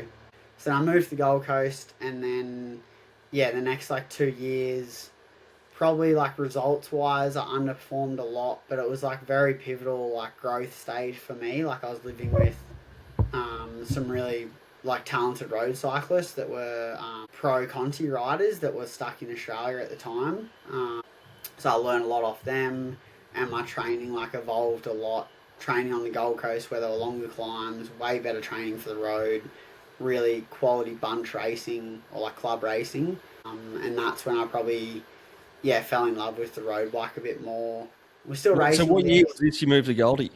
That was 2020, like August. 2020. Okay, so it's still like that COVID period, and you're just training your ass off on the road Yeah, bike a lot by the sound of things. like August 2020. But I also like I was training a fair bit, but I was also like the Gold Coast lifestyle got me pretty good. I was Well, you're partying. you're a young bloke in the Gold Coast. You're gonna have Yeah, fun. exactly. So I was juggling. Yeah, then I was juggling working, nightlife, bit of partying, racing. So same thing. Like I just had this trend of I'd get really fit and be like riding well, and then I'd get to a race and I'd underperform, or I'd be getting sick lots. Like Hmm. every month or two, like I'd get sick, and then I'd stop training and lose fitness, and then I'd perform like real well at a club race and like nearly beat or be like close to Jared Graves, beating Cam Wright at the time, who was like racing World Cups and stuff. Yeah. And Cam and I were like going back and forth with who would win. But then I'd go to a national and I'd get lapped, or I'd like just have nothing and blow up Hmm. and pull out of the race. Or anyway, then 2022, the start of 22, I bought a big van, Hmm. Renault Master, and I decked that out and sold it as a motorhome. Like went really high detail, sold it for a lot of money, and that then funded my trip to Europe. So then I went to Europe for 3 months. Lived like in Girona for a month with a mate, Dylan, at the time. And then raced for like 6 weeks straight, I think. I went and raced all these European races across stage races. Like went and did a few marathons near Livigno. Did like a 6-day stage race in Germany, and then raced a few like Swiss Cups and then a World Cup in Val di Sole. Val di Sole, Italy. Beautiful. And you got 97th there. Yeah, again, I got. Tell me about the racing there. Like, what was your grid position like on the start line? How do you even get a start? I was probably the fittest I'd been, and the week before, Val di Sole was world champs at what's it called? It was in France, like on the French-Swiss border. Right. Oh, it's really bugging me. I'm Is terrible. it one of the famous XCO spots? Leger, yeah, Leger, yeah. Yeah. In Leger, then this massive stomach virus went around. They don't know if it was the water or like a COVID strain. Anyway, I caught it at the after party because I didn't race worlds. I was just there training and supporting, like just having a fun time with everyone. Yep. And then I got it the night after the race, and then had to do like a 12-hour travel day to Italy with the bug. It was grim. Anyway, spent 4 days in bed, and I was like, well, I'm in Val di Sole, like I may as well race. And yeah, it was an unreal experience. Like, it was incredible. Like, the track was so technical, and because I was pretty sick, like my balance and all perception, everything was just so whack. But I couldn't not race. So yeah, did that one, and then that was the end of my Europe block. Came home, back to the Gold Coast, got healthy, and then I actually switched coaches. Then at this stage, I'd probably been with Donna for 3 or 4 years, and then swapped to Rhino, who's like been in. He is one of my brother's best mate growing up, and had raced all over Europe himself. Swapped him, and that was probably then like the next step in my career. Using all the years of training and racing experience, especially that Europe block, it got me comfortable racing stacked fields and good guys, and like applying just the going through the motions every weekend at a race like that, not getting super anxious, not then psyching myself out, just having a step-by-step process of what to get ready, etc., etc. And then yeah, that was when then the end, like started 2023, went and raced Elite Road Nuts and did well in the crit. Then rode the break all day in the road race. But Did you? yeah, my stomach kind of exploded. Like I underperformed a lot. Like I was probably in the best form of my life then, and I got 3 hours in, I just blew up, which I shouldn't have. But then the next day we flew to New Zealand. I did New Zealand Cycle Classic, got a couple of top 10s there, which was a UCI race on the road. Crazy. I think you got a fifth there. Did you in stage 3? Yep. And then yeah, got back from that, raced road. I don't know what I raced then, but like there was a few national series and stuff in there. And then Grafton again, second. Oh yeah, no, fourth at Grafton.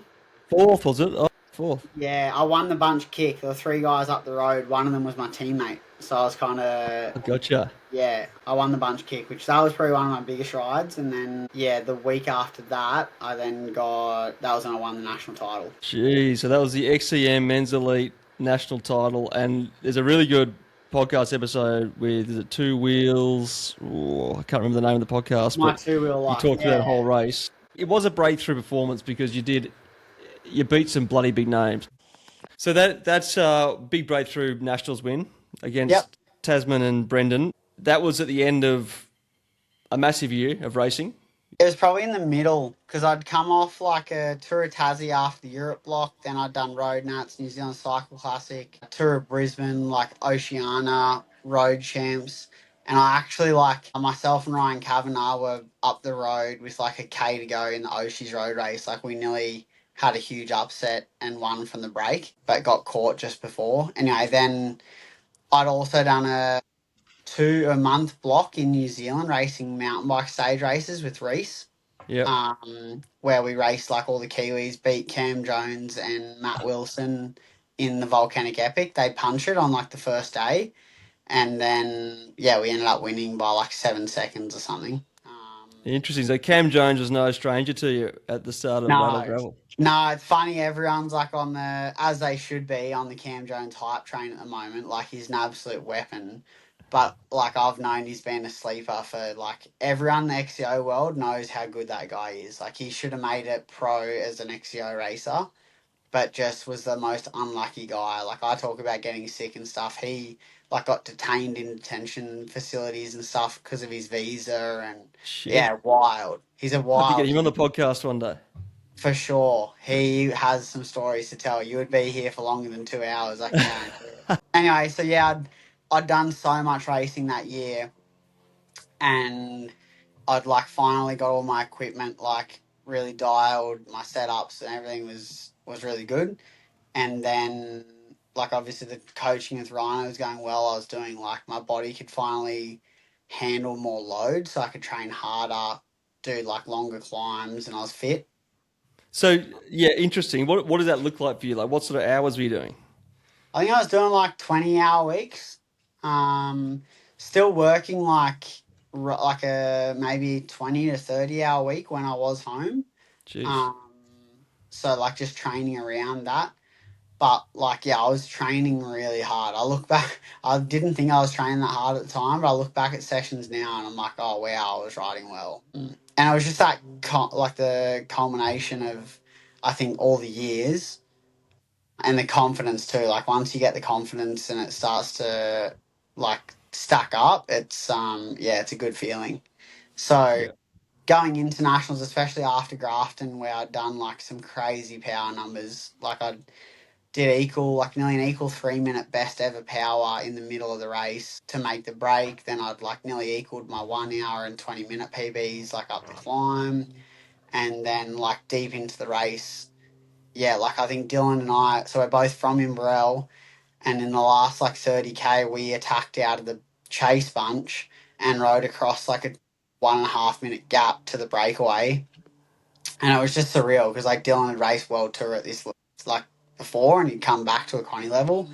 And it was just like two Imbrel boys chopping off on their local home roads. It was, yeah, it was sick. So going into nationals, I was quietly like confident and the track really suited me. It had a few steep pinches, no Hmm. like climbs longer than 3 to 5 minutes. And it was just like I have really good repeatability of that VO2 work and it was tight and twisty, which I knew suited me probably better than it suited Tasman and Brendan. And yeah, as it played out, like it just played out perfectly into my hands. And it kind of was just like everyone was together. It was a bigger bunch than I thought it would be coming into the last lap. There was still 7 people, I think.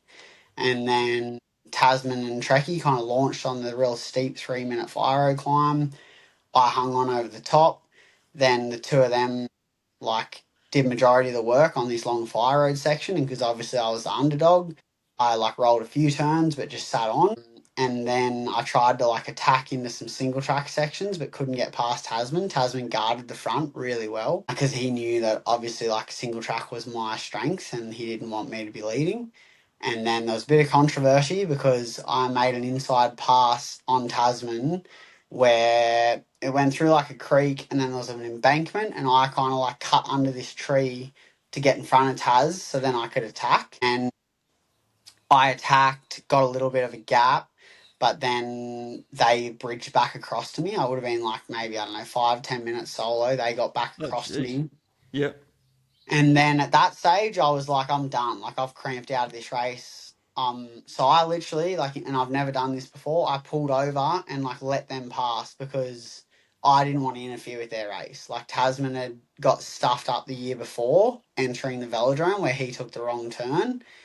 And I didn't want to be the reason that, like, Trekkie chopped past me and then Taz couldn't get past me and then, like, he couldn't fight for the win. So I, like, pulled over Yeah. and was like, you guys can go past. And at this stage, I'm, like, third national champs. It's my best ride yet at a nationals. Like, I've always underperformed at national championships. I'm happy with that. And there was a little climb left and I expected them to attack on it. But they didn't. I don't know if they were stuffed or if they were happy just to take to a sprint. But yeah, they didn't attack, so then it like rolled down into the BMX park. We had a lap of the BMX course. Then it was like a long U-turn on the crit track back into the velodrome, one lap of the velodrome.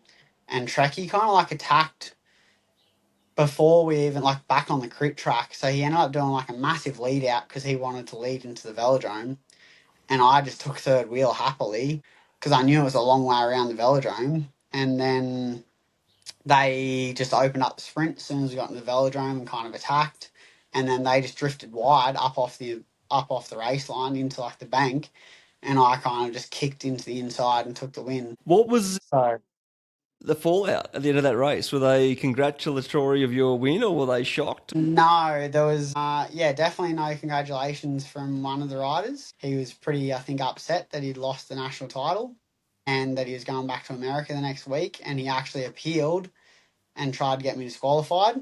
And then they went through the comms, and in the end, I then went and talked to Tasman and said, like, mate, the ruling stated that if you took a line that wasn't the desired race line, because the full course wasn't bunted, so you couldn't just play the XCO rule of if it's not bunted, it's fair game. So it was if you took a line that wasn't the desired race line, then you were disqualified. Right. And there were heaps of sections on the track where it was like an S bend, and by the end of the 3 laps, people were just cutting straight through it. So I said to the comms, like, well, if I cheated taking like a slightly inside line, which I saw in my head coming from motocross as a race line, like I've just squared up the corner to get in front, then let's go out on the course and I'll show you all these other lines and you can disqualify the whole elite field. And by this stage, Tasman had cooled down a bit. Again, like he'd just lost the national title for the 3rd year in a row by like a wheel length. So when Trekkie first appealed, I think Tasman was pretty disappointed. He also then like got on the appeal with Trekkie. And then I went and talked to Tasman. Tasman's like, look, I don't want to win the national title by default. You beat us fair and square in the sprint. And that's what I said to them. I said, look, if I won because I attacked you and won solo from that point, I would understand a protest fully. Like, then maybe I did gain a slight unfair advantage because I ended up like clipping Tasman's wheel and he had to unclip. But also I was like, rubbing's racing. Like, this is for a national title. We're not just racing for a clubby. Anyway. Yeah. I mean, I guess it's good. It shows the passion, that they're willing to appeal and they're upset. It shows it's a big race. And I think it's kind of, it's a good thing. Yeah. So then, anyway, Tasman then withdrew his appeal. Then I got the national title. And it was awesome. Unreal. What was the emotion there? Well, I guess with like the way it all played out, like it was a bit disappointing because I like couldn't really celebrate because I was like, what if they take it off me? And then like obviously I'd looked up to both of them for so long, so then it was like a bit of imposter syndrome, or like I'd then like trod on their toes, and then obviously Trekkie like was very upset about it and like didn't congratulate me, or it was like kind of awkward. So then but in the end, like, I'm stoked, and it was a defining moment in my career. Yeah, so good. I remember actually you emailed in to us about the Odyssey. It must have been a few months later, saying I'm the national XCM champ, and I was going, who's Brent Rees? Yeah, he can't be. Is he trying to pull one over on us? Could he get a free entry into the Odyssey? And then we looked up, oh shit, we've missed the memo here. So that's sort of when you came onto our radar. Yes. It was it was a bit like, I won't go into heaps of detail on it because it's a long story, but after that race, I actually was sick at the time. I'd got like a little cold after Grafton. Right. And I just kept training through it because it was just a head cold. But then I went down this massive spiral where I'd been on an immunosuppressant steroid before that because I had this eye condition where I'd get this real bad headache behind my eye, and I'd had it a few years before, and the doctors and GPs or the specialists never got to the bottom of it, but they weaned me off the steroid, and then everything was just fine, and I was good for 2 years. And then with all the stress, I think, of racing and the travel and the money and everything, and then the big win after nationals, plus then after that I had a massive back end of the year planned. Like I was going to go to Asia racing with a road team, and that was kind of my goal, was to make it onto like the pro Conti scene or Conti scene. Anyway, then these steroids, because they just wipe out your whole immune system, they also then were trying to get me off the steroid and put me on this non-steroidal immunosuppressant called methotrexate, which is it's like a chemotherapy in a large dose. So I was just nuking my immune system and my body so that I could keep racing. And the specialist said, like, you're fine to do so. And I made sure, but in the end, like, it just absolutely wiped my whole body out. And I had like a few weeks off after that nationals to like reset, and then I went and got my wisdom teeth out, and I think Mm. just the culmination of everything just completely like obliterated me. And then I spent like the next 4 months with a sinus infection, like chronic sinusitis, and it was like really dark. I went from being like in the best form of my life to I couldn't even go to work for like 6 hours without just being chronically fatigued and cooked. Which was really hard because I was the national champion and I had all this racing planned and I wanted to race in the Jersey at the WAC 100, plus go and do some stuff in Europe, Yeah. plus the Asia stuff. All this was happening. Yep. And Sorry then, about that. you're right. And then, yeah, I was kind of forced to like just take a back seat. And at this time, I'd finally like got some sponsorship stuff locked in. So then I was dealing for the first time with like the personal pressures of like, okay, I've got real support now. I have to like deliver on this and be at races, etc., etc. And in the end, That's huge. I So how did you get those sponsors? Was that straight off the back of nationals?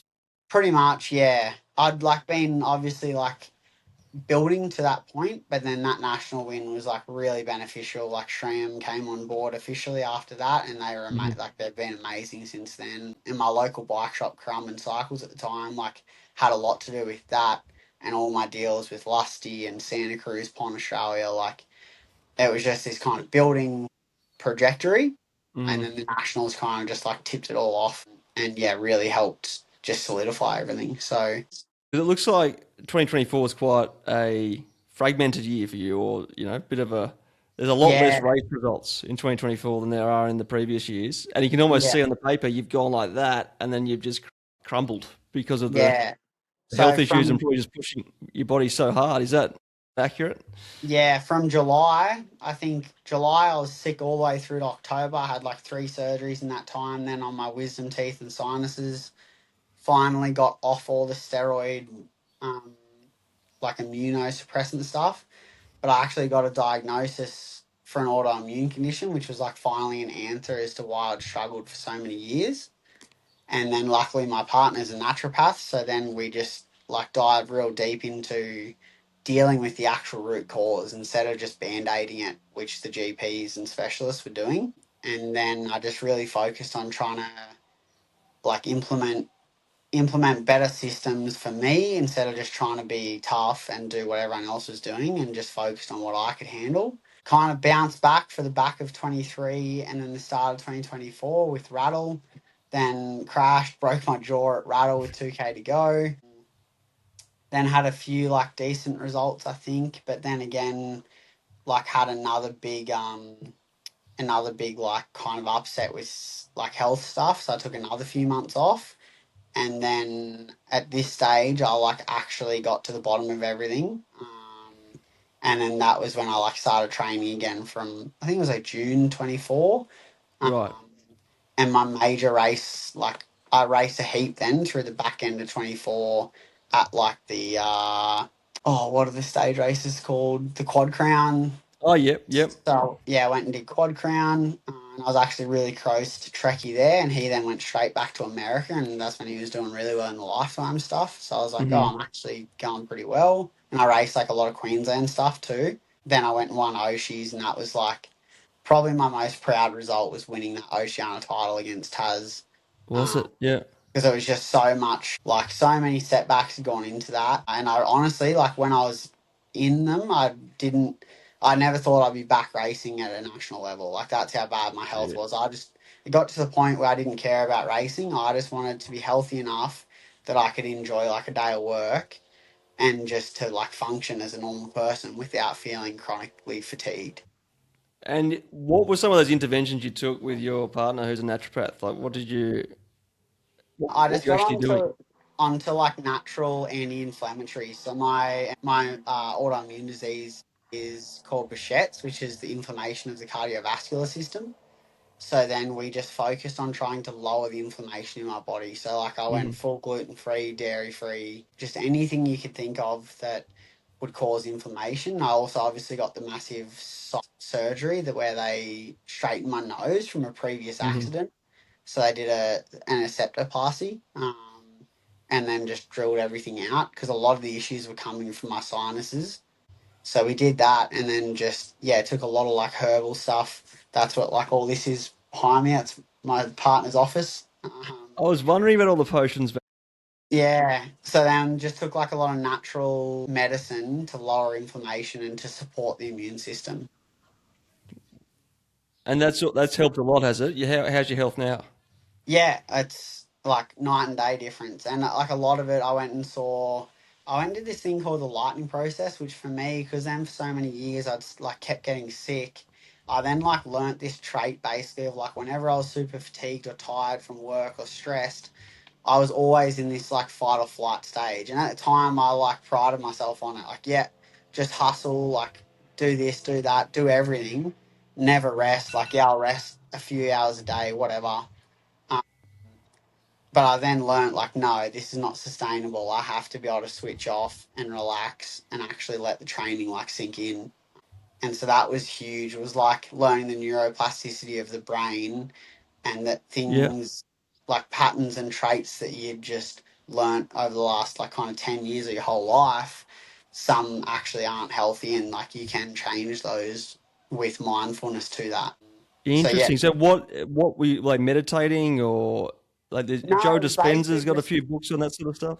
yeah, it actually like one of the books I read was a Joe Dispenza book, and then it was just like actually learn like paying attention to how you feel. For years, I would just ignore how I felt. I'd be at work, I'd be so fatigued and tired, and I'd just keep like I'd pride myself on just nah, soldier on, go have another Mm. coffee, get it done, you'll be fine.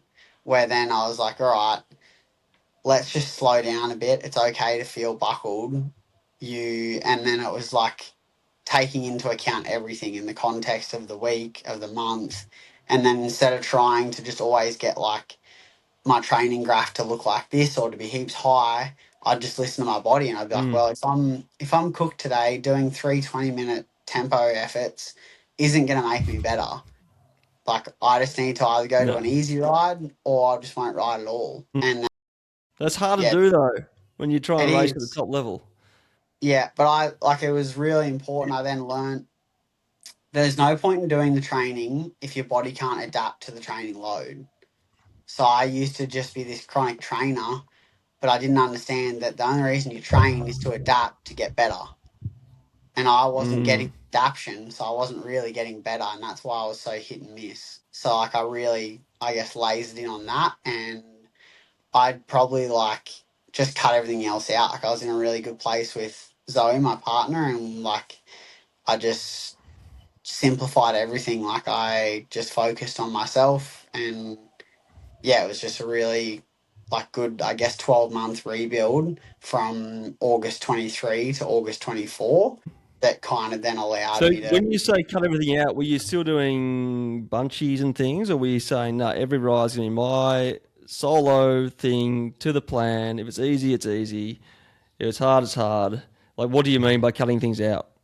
Yeah, I probably like I stopped being a yes man. Like I'd always try and do everything. Like I'd try and I'd always put myself last, especially with work. Like I'd take on jobs and most of them for like friends and family or like family. Sorry, really good friends.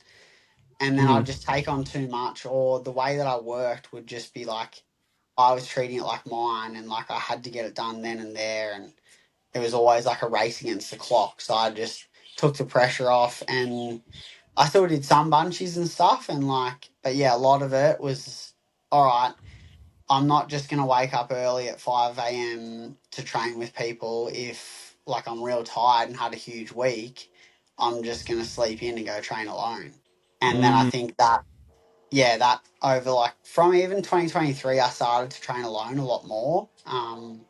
Which benefited me a lot because I wasn't just doing what helped other people. It was actually like learning what I needed to do. That's huge. So the sleep thing, I mean, I know this because we do a bunch ride every Saturday morning, 5:30 a.m. we leave. But Mm-hmm. I never get up at 5:30. So it's once a week I get like 6 hours of sleep a night, get up, smash myself for 4 hours in this bunch ride, get home, knackered. I'm knackered till Tuesday. training Yeah. suffers from Saturday to Tuesday. Everything suffers. Work suffers on Monday. Just recover in time. Do a hard, mountain bike ride Thursday, then back into it Saturday, and it's just you can get yourself into such a hole so quickly. And I imagine if you're doing your level of training, it's even easier to get in the hole. Yeah, and I think too, like I was saying earlier with the work and stuff, I wouldn't take into account the workload. So if I was doing like hard outside jobs, for a bit I did this fence and retaining wall job for a mate on the Gold Mm. Coast, and it was so Yeah. physical, and I didn't structure my training. I wasn't telling Ryan, my coach, like how tired I was or whatever, and I'd just try and get on with it. And even like in the last year, I've really nailed that where I train less in times where I'm busy and just make it like quality. Because when I went back to full time work like 12 months ago, exactly what you're saying. I'd train real hard on the weekends, and then I'd be flattened until like Wednesday. And at the start, I was still Mm. trying to do double sessions, like a gym session in the morning, and then train after work. And it was just such poor quality that then I realised, hang on, if I just take 3 recovery days from Monday to Wednesday, then I can train like 4 real quality days over the weekend, like a day or two before the weekend, then take like the start of the week to recover. And that like worked really well for me. That's interesting. And what's the recovery date? Like an easy ride, 2 hours or something? Oh, even just like the day fully off. I've Yeah, probably right. had Well, you wouldn't have 3 days off a week though, would you? a lot of the time now I'd have like at least 2, yeah. Even if I take Shit. like Okay. either one recovery day, like a 1 hour ride, or like a full day off. I'd have at least 2 of those a week. And if it's like a real stressful or like busy week at work, then yeah, I'd even have like maybe a third day easy on the bike where I'd do like an hour and a half, 2 hours, like real low zone too. Yeah. So Oh, that's good to know. obviously, All right, more days off the bike. Get faster. on the contrary to that though, you then like those 4 days you're on, you're training real hard. I don't understand of that. No, okay, back to riding every day. Yeah. Yeah. So Awesome. So that's yeah, interesting. So you changed it all up in that sort of 23, 2024 period, won the Oceania Championships, 2025, another awesome season. You did win the Oceania Championships, but you got popped in the Nationals by James Kelly, a local to us. yes. What happened Yes. there? So well, it's funny, like start of 25, obviously I don't want to keep you too long, but it's probably worth commenting. Like the end of 24, I'd obviously missed so much racing and saw how successful Trekkie was in America that then I was like, right, I want to go all in and try. And Cam Jones, like all these guys I raced and knew, and Tasman Mm, even, I want to have a crack at this American thing. Like I want to go all in on racing. I'm at a place where I worked a lot in 2024 when I wasn't racing much, so I had some savings, and I'm at the age where I'm yep. 26. Like don't have a house, don't have anything holding me back. My partner's pretty cruisy for me to go away heaps, so I may as well have a go. I went all in at the start of 25, and like I raced a lot and was training a lot. And then we went to America and I did relatively well. Like I made a few poor choices with equipment stuff that might have held me back, but at the end of the day, like I got I think 16th or 17th overall, and that would have put Yeah, me right. in like I think it was ironic because it was 10th in the lifetime, but it was like 6th in the wild cards because the wild cards Yep. performed so well there. Um, Yep. then I got back from there, did like gravel nationals, Devil's Cardigan, then 7. And I punch it. I just obliterated a wheel like an hour into 7. Someone didn't point out a Yep. massive rock, and I just smashed it. And Oh then shit. I got home again, had like a little reset. And my plan was to then go like all in and train for 2 months and improve my threshold. I realized when I was like doing these gravel races, I was like probably a fifth to 10th guy. Like I didn't have a threshold high enough to compete with Tasman and Trekkie and Mark O'Brien and these guys and Mm-hmm. Scott Bowden. And I needed to, and Brendan Davies, I needed to get stronger to be able to compete because for the first 2 hours, I could race them, but I was above my threshold or at my threshold where they were like just below it. So then by the time 2 to 4 Wow. hours the real racing started, I was just blown up. So Fatigue, then, yeah. I decided like, all right, I'm going to go all in uh, and try and improve my level. Mm. But I'd also gone back to work because I'd come up with this plan that I wanted to go to work for a mate to then get a house loan or pre-approval, Mm-hmm. so then I could set up Yep. buying a house because this was all going in the background. Anyway, cut a long story Yep. short, life got hectic. I got a few little colds, and then I was like, my adjustment back to working more and training wasn't as smooth as I'd hoped. And then I made the decision, all right, I ended up buying the house I'm in now. And I went, well, even if everything went perfect for the next 2 months or next month, I'd already run out of a bit of time.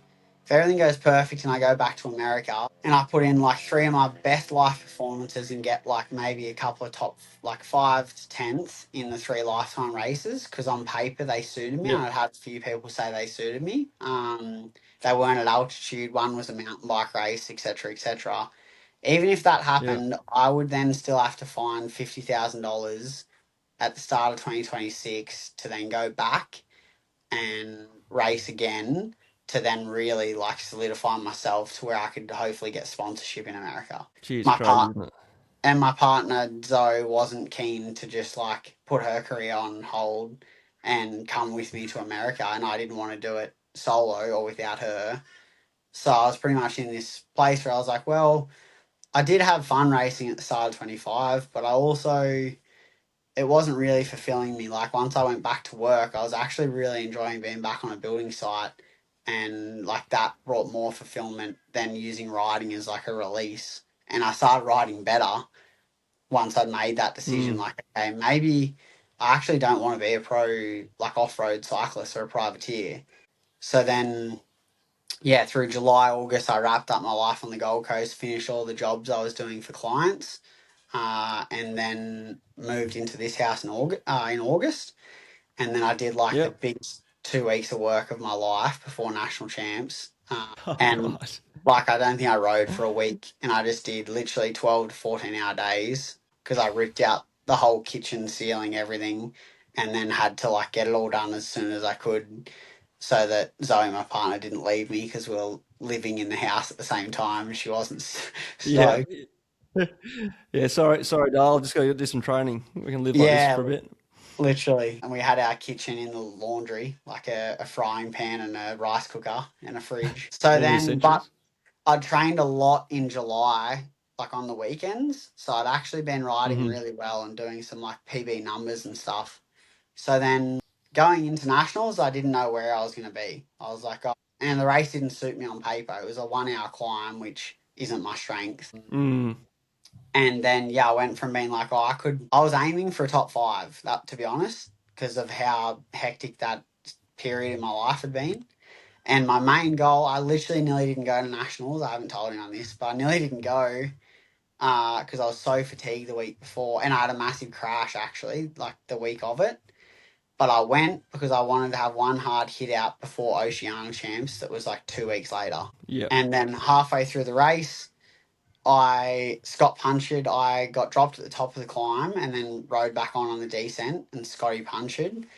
And then I went to the front along this back section because I hadn't even ridden the whole course. And then once we got Mm. to this creek section, I was like, this, like, why are the boys going so slow? Like, this really suits me. I want the guys behind us to come back because there was like Dan Mm. McConnell, John Odoms, like Yeah. all these really good bike handling riders behind us. And I was like, we're wasting Yep. time. Like, why aren't they ripping it?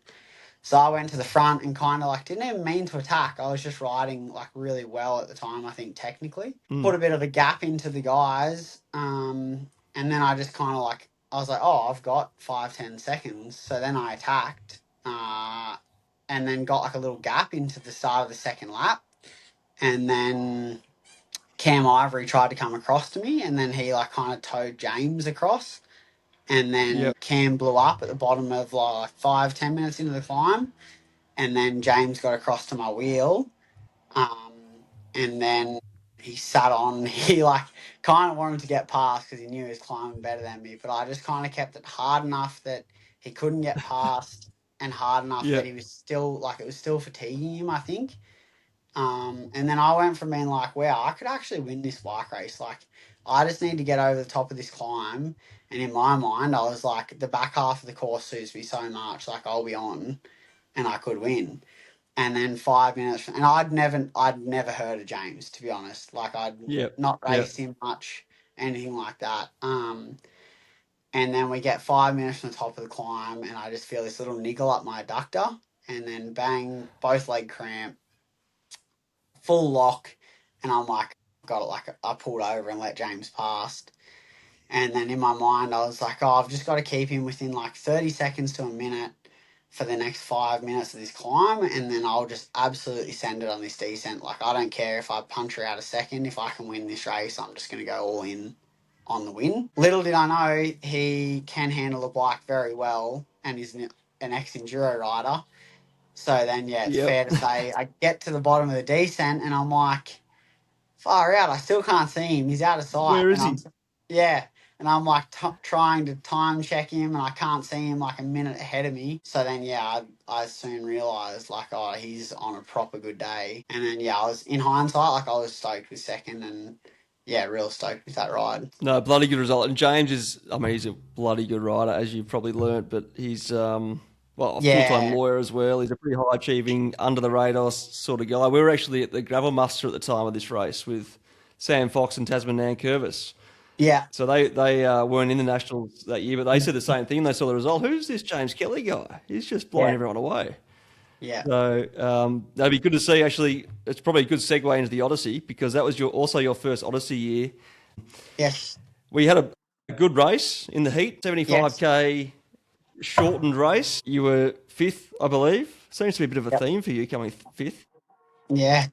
in your first outings at races. Tell me about the Odyssey and sort of how that shapes on your annual season. You've only done it once. You tried to do it 2024 and got crook, as we sort of touched on before. Yep. Yeah, tell me a bit about the Odyssey. So yeah, obviously the 24, I'd actually was riding really well. I was national champ at the time. I was training for Cape Epic, which I was meant to do um, just after the Odyssey, and then I got this stomach bug because I filled up my bottle at some dodgy tap out in the back of the Gold Coast. So I missed it then, and obviously, like, yeah, I'd missed it the years previously because of just jam-packed January. And obviously, like, I'd heard it, people call it the unnamed national champs or whatever you'd say, and how it's such an iconic race.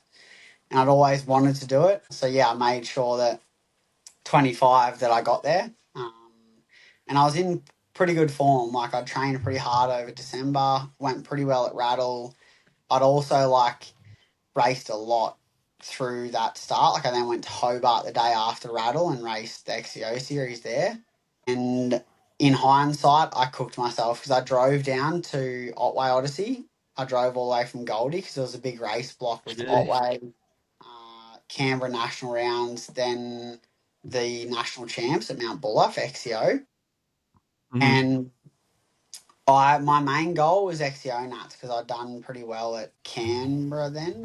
Canberra was after Otway. But yeah, anyway, Oh, I can't remember. Yeah. I did a bit too much and I turned up like a little bit fatigued. And then with the shortening of the course, then that just completely changed the race dynamic. And obviously, Trekkie was riding phenomenal at the time. And Scott pretty much just like set it up for Trekkie to attack. Scott just got on the front and rode as hard as he could for the first 10 minutes. Then Trekkie attacked over the top of him.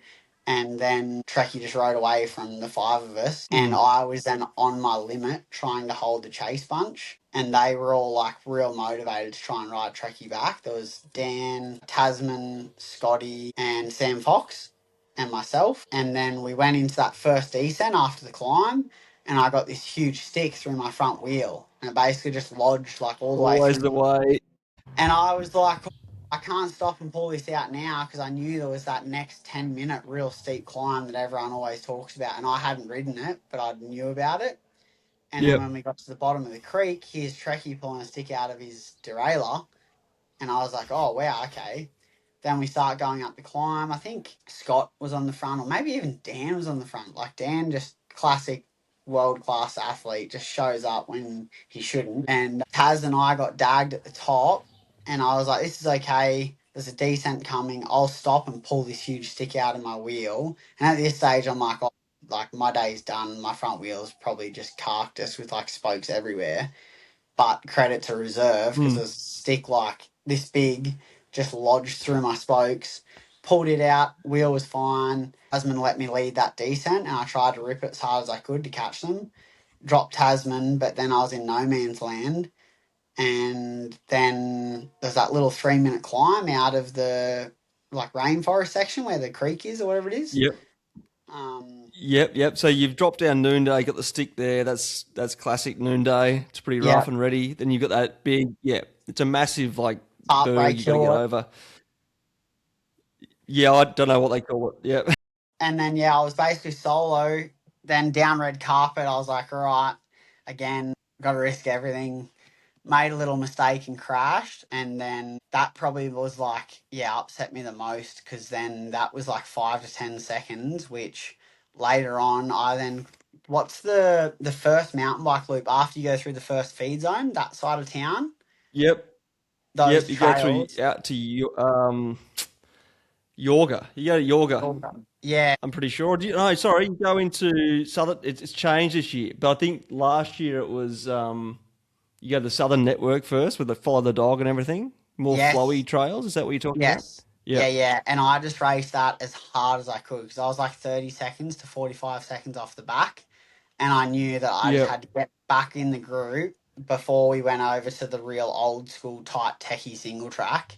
And I think, yeah, I pulled like 30 seconds out of them in that network, but I was racing at like, yeah, an unsustainable level. Jeez. Like I was doing an XCO race basically in the middle of the marathon and I got back to within like 5 seconds of them. I could see them leaving the feed zone as I came into it. And then Mm-hmm. we got out the other side and I think then Trekkie attacked like on the road section out to get to the trails. Yorga. And then yeah, I just kind of like blew up. I think in the over that side. I remember riding. I was solo the whole day basically, and I was riding through those trails, trying to be smooth and efficient, like not wasting energy. And at one point, I was like, I am so shit at riding my mountain bike. Like I'm about to get caught by so many people. Like I'm literally right. My mum could ride single track better than this. You're not the first time out at Yorga. That is when you're knackered, or even when you're not. It's just not flowy. It would have been really Yeah, good to have someone to follow who'd been there before. You would have been a lot yeah. quicker, I reckon. And and it's just when you're in no man's land in stage races, like it's so deceiving because you just have no guide for how fast you're riding. Like obviously you can't look at power because it's so twisty, like it's kind of obsolete.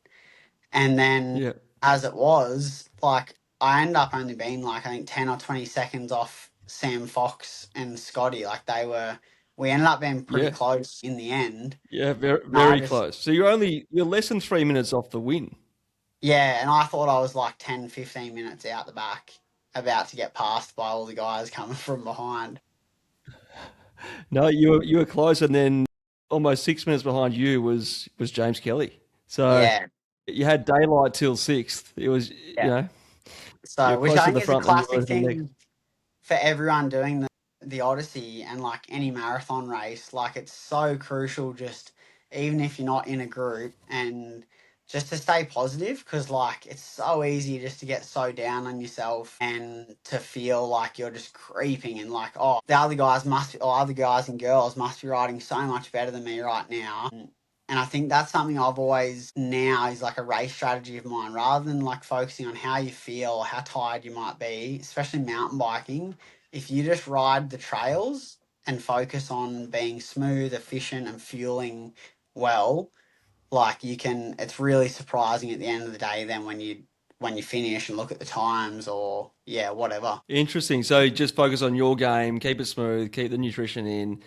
Have you got any techniques for that? Like when you're out in the heat of the moment, 3 hours into a race in Yorga, like do you look up? Like Tarly Lane Welsh did a very similar thing. He had a solo victory there Yeah, a he's few years ago, and he said phenomenal. so good. But Um, that was his whole advice as well: just stay smooth well, for and try me, not to override it.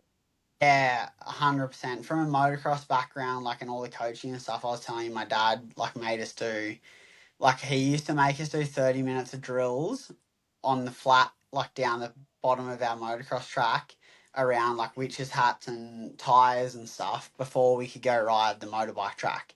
So, and a lot of it was Interesting. like throttle control, cornering, body position, like all this technique stuff. So that then when you were racing, it was just like automatic in your brain. That's how you'd like, that was your like subconscious go to. And for me on the mountain bike now, I just always use like the sayings like smooth is fast and like basically slow, like to slow down to go faster. Yeah, yeah. Smooth is Yeah. fast and no, was it? I think, Smooth is no, slow is smooth and smooth is fast. yeah, yeah, whatever I that butchered saying that, is. but we got there. Yeah.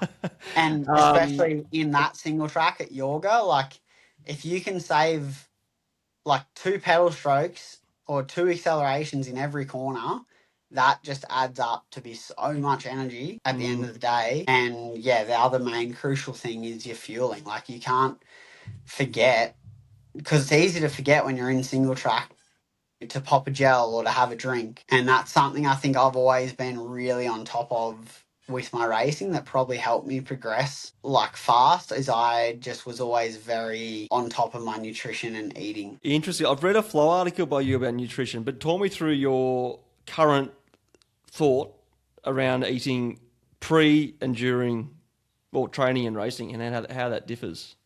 Yeah, so I pretty much like it's always been the same carb load like before races, or like not the same meal, but trying to maximize your glycogen intake before a race Mm-hmm.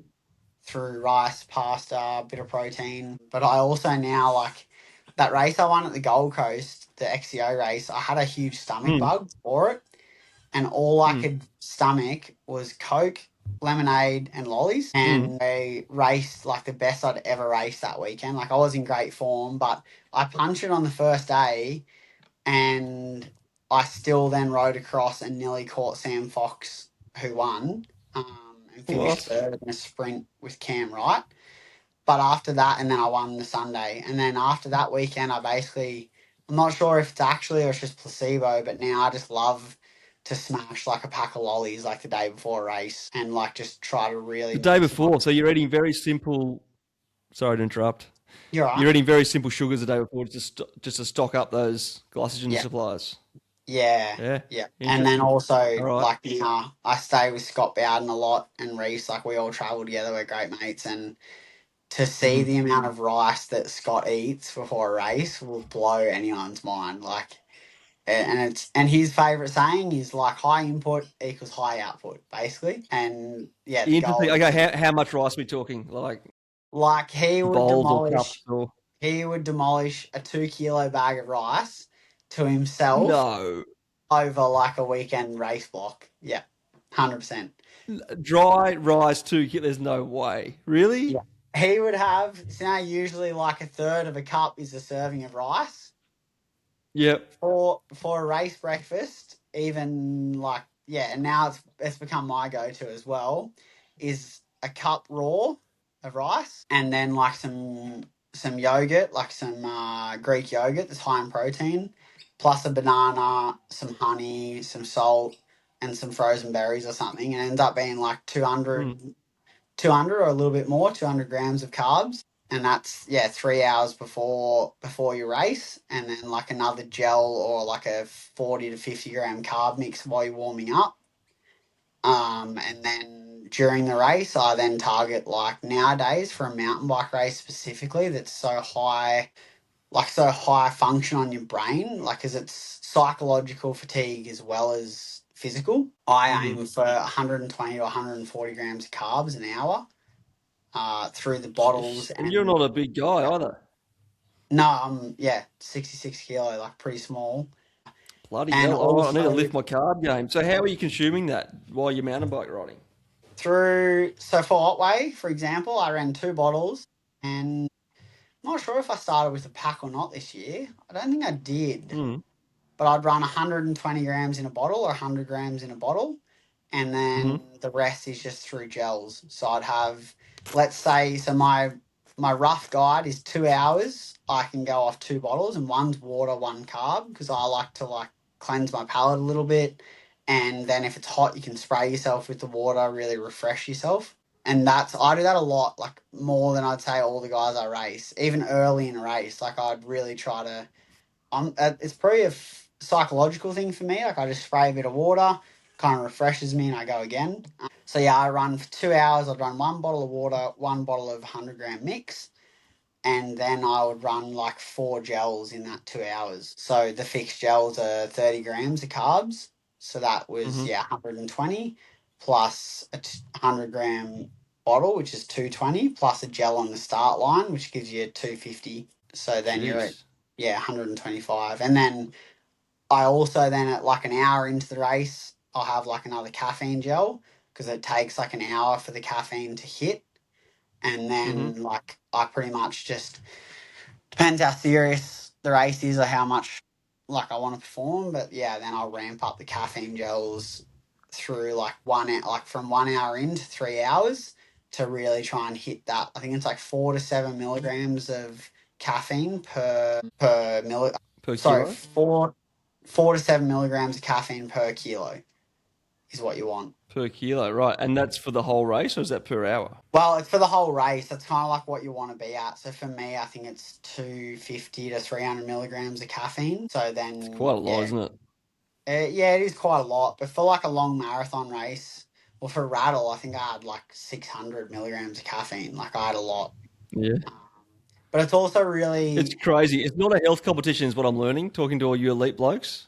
it's so unhealthy. I often wonder, yeah, the the repercussions of what we put our bodies through. And that's one thing I want to comment with the caffeine. Like I don't think it's as like a general punter you would say, or just like someone doing it for fun and trying to get the best out of their body, or even for young athletes. I don't think it's important for them to be trying to maximize their caffeine consumption because it's not great for the body. And you also have to then be careful of your sodium intake, and there's so much else to it, and also years of like progressing to that level. Yeah.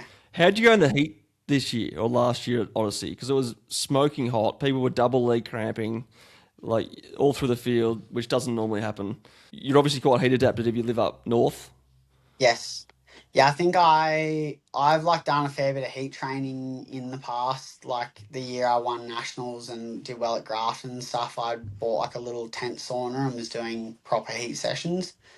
Hmm. Um, I also then ride in the heat or the humidity at the Gold Coast, and then I go and work in it for 8 hours. So and even when I was doing my apprenticeship, I was roofing and concreting and everything in like this 35 dry degree heat out in the middle of New South Yeah. Wales. So nothing new for you then. No, so I actually like I love hot races. Like when it's hot, I'm pretty happy. On Oh, the that's flip good. side of that, Yeah. when it's cold, like national champs was at Mount Buller for XCO, my body Oh, that looks horrible. just shuts down. Like I fully cannot push my body at all. Yeah, I often joke with Reese and Scotty who live down south in Canberra and Tassie, like I just can't do it. I'm a solar panel and No. need to be in the warmth. Well, there you go. That might be the saving grace for some of the locals. If we get a nice wet day at the Odyssey this year, might sort you out. Yeah, I've just learned now that whatever everyone else is wearing, if I just wear like an extra gabba or an extra rain jacket, then it sorts me out. And then pour water over yourself all day. Yeah, yeah, in a rain jacket. And a rain check. Unreal. Well, look, we're looking forward to having you at this year's Odyssey. It's going to be a good field, I think, and I think it should be a good race. There's actually some bushfires burning there at the moment, so hopefully they're under control and it'll all be all systems go, which we're positive and optimistic it will be. So, thanks so much for coming on today, Brent. It's been awesome. I've picked your brains very severely, and you're probably knackered because I've kept you on here for about 4 hours. But no, been really interesting to chat, and all the best with the Odyssey. Have you got anything coming up before then? I've got a lot coming up before then. Yeah, I've got Melbourne and Warrnambool in 3 weeks, then Tour of Tassie the week after that, then Otway the week after that. Bloody hell! Okay, you'll So be you'll be cherry ripe then. hopefully I can manage the stresses of the travel and everything, and I'll be going good. I just at the moment, I've actually spent a few hours today going to the doctor to try and get my ribs scanned for an X-ray because I think I might have a fractured rib, but hopefully that's just some bruising Shit, and I'll what be all from? right. From the crash at the crit. Oh, from you crashing in the crit. Yeah. Yeah. Yeah. So that was Oh, like, nasty. Well, geez. yeah, we'll be fine. A few weeks to relax and recover and then ramp up. That's it. Make sure you get that anti-inflammatory diet and all the mindfulness going, and you'll be cherry ripe. Thanks for an awesome chat, mate. Good. See you, mate. Bye. Okay, there we have it. Brent Rees, what a legend. He's got a lot to say about racing. You can see he's sort of learned through trial and error how to get the most out of his body, how to balance rest and recovery with the stress of racing and training flat out. I learned a lot from that. I learned I need to eat more carbs, especially in the lead up to a race or the lead up to a hard ride, as well as while riding. I need to recover more, so maybe don't skip sleep in exchange for training. Maybe try and balance getting good rest in with getting the training in, not just trying to smash yourself every weekend. And I essentially learned there's a lot of sacrifices, a lot of travel, a lot of hard graft and courage to race at the top level. You've got to throw yourself out there, put yourself in the mix and evolve. You sort of rise to the level that you race at, as is evident by Brent's network and how he's risen to the top of Australia. So, yeah, really interesting, really good to talk to someone who's at the top level, coming up, the next crop of Australian races. And, yeah, just can't wait to see him race at the 2026 Odyssey coming up in Feb. I think he's going to be right at the top again. I think he could even contend for the win. Next week, we're hoping to have James Kelly on the podcast, the reigning national champion for the marathon distance in mountain biking. He's a local rider. He knows the tracks backwards. I think he could be very underrated as well. So looking forward to hearing his take on things, hearing what he thinks about Brent and the other competitors. And yeah, just loving this little Otway Odyssey series. I do want to get more of the female riders on. They've been a bit harder to track down. So don't think I'm just ignoring the females. It's going to be top racing there as well.